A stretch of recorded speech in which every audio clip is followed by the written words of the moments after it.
Express the complex number z equals 4 plus root 2I in polar coordinates r theta. Well, I've done videos before where we've turned regular rectangular coordinates into polar coordinates, but this is different.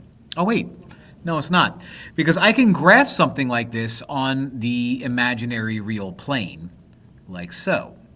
And so since you're my real number, you're going to go right here. You're my imaginary number, you're going to go right here.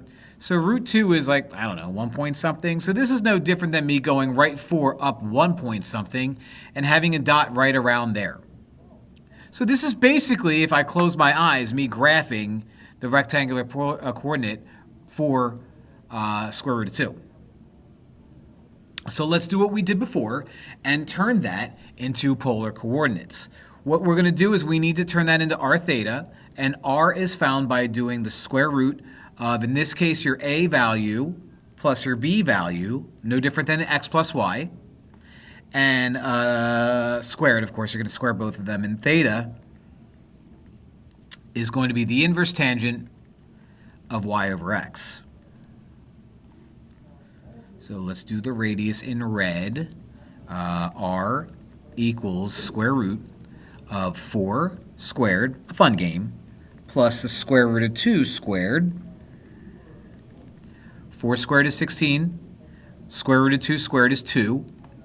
So r equals 18, which is 9 times 2. And the square root of 9 is 3, so r equals 3 root 2. Okay.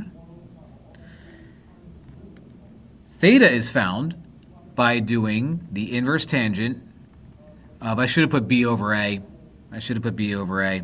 So let me just write that further. Don't yell at me in the comments.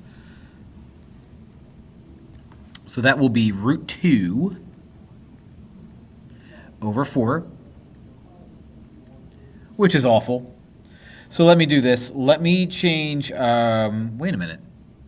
Am I done? I am done. I don't have to go any further. I don't have to find out what that is because it's already given to me as that. So inverse tangent, if you don't know, can be written as arctangent.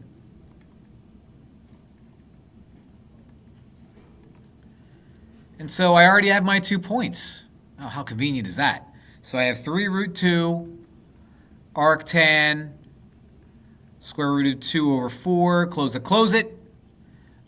Square root of 2 over 4, looks like it's a. Oh man, that saved us a lot of hard work. Hooray!